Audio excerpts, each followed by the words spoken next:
आप देख रहे हैं TNB। कोरोना की दूसरी लहर से देश की राजधानी दिल्ली का बुरा हाल है। लोगों की मौत हो रही है क्योंकि उन्हें पर्याप्त दवाइयां, ऑक्सीजन, बेड जैसी चीजें नहीं मिल पा रही है। ऐसे हालात को देखते हुए सरकार ने लोगों से जल्द वैक्सीन लेने की अपील की है, लेकिन जब पर्याप्त वैक्सीन है ही नहीं तो लोग लगाएंगे कैसे? इसी को लेकर उप मुख्यमंत्री मनीष सिसोदिया ने दिल्ली के इस हाल का सारा ठिकरा केंद्र सरकार पर फोड़ दिया है। तो आइए आपको भी सुनाते हैं क्या कुछ कहा उन्होंने। आप बताइए, किस देश ने अपने लोगों की वैक्सीन काटकर विदेशों को दी? ना अमेरिका ने दी, ना कनाडा ने दी, ना फ्रांस ने दी, ना यूरोप के किसी और देश ने दी।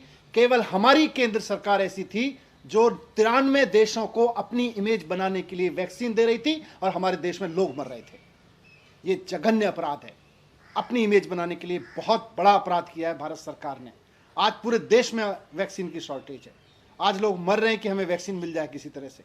दिल्ली में जब से हमने वैक्सीनेशन का प्रोग्राम शुरू किया है, जब केंद्र सरकार ने 60 साल के लोगों के लिए किया, हमने बड़ी संख्या में 60 साल के लोगों को वैक्सीन लगाई। जब सेंट्रल गवर्नमेंट ने बोला कि अब 45 साल से ऊपर के लोगों को वैक्सीन उपलब्ध है, हमने बड़ी संख्या में 45 साल के ऊपर के लोगों को लगाई। लेकिन जब यूथ के लिए वैक्सीन लगाने की बारी आई और हमने सेंटर्स खोले जगह जगह, तो केवल 5.5 लाख वैक्सीन अभी तक यूथ के लिए दी गई हैं।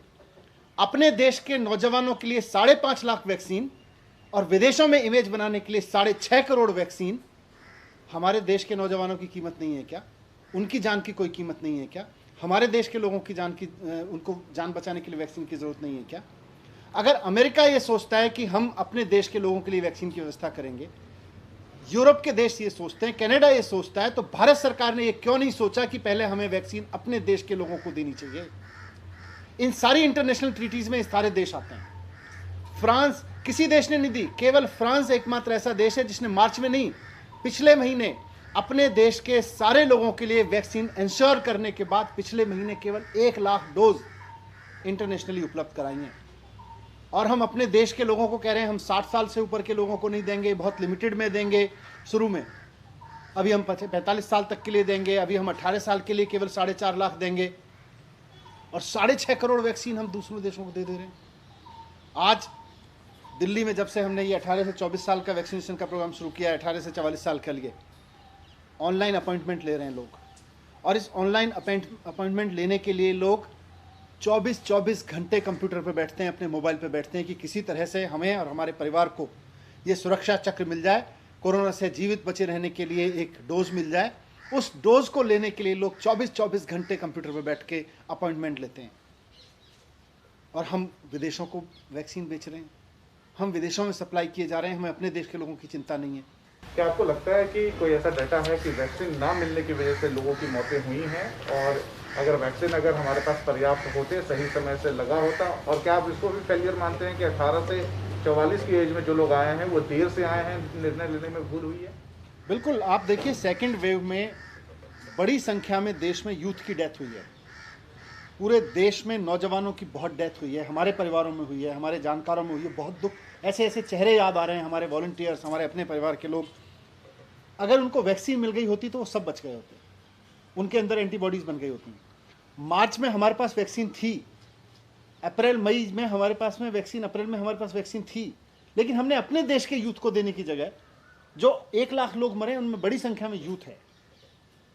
जो बुजुर्ग भी मरे उनको भी बचाया जा सकता था, यूथ को तो 100% बचाया जा सकता था अगर उसको वैक्सीन समय पे दे दी गई होती। हम अपने देश के लोगों को वैक्सीन समय पे देने की जगह सिर्फ इसलिए क्योंकि इंटरनेशनल लेवल पे हमारी सरकार का एक मान मर्दन होगा, हमारा इमेज मैनेजमेंट होगा, उसके लिए हम विदेशों को वैक्सीन बेचते रहे। दुनिया के बाकी देशों ने तो नहीं बेची, हम क्यों बेचते रहे? जैसे कि आपने सुना कि कैसे मनीष सिसोदिया जी ने सरकार से प्रश्न किया है कि किस लालच में आपने वैक्सीन विदेशों में बेच दी। इसके साथ ही उन्होंने केंद्र पर निशाना साधते हुए कहा है कि आपने कोविड की बीमारी के दौरान कुंभ करवाया, बेड़ा गर्क कर दिया आपने। अब ये देखना बाकी है कि मोदी सरकार इन प्रश्नों का उत्तर देती है या ऐसे प्रश्न दोबारा ना पूछे जाए इसका पूरा इंतजाम करती है। तब तक के लिए स्वस्थ रहें, सुरक्षित रहें, कोरोना गाइडलाइंस का पालन सख्ती से करें। खबरों में फिलहाल इतना ही। देश और दुनिया की और ताज़ा अपडेट्स के लिए लॉग इन करें www.thenationalbulletin.in।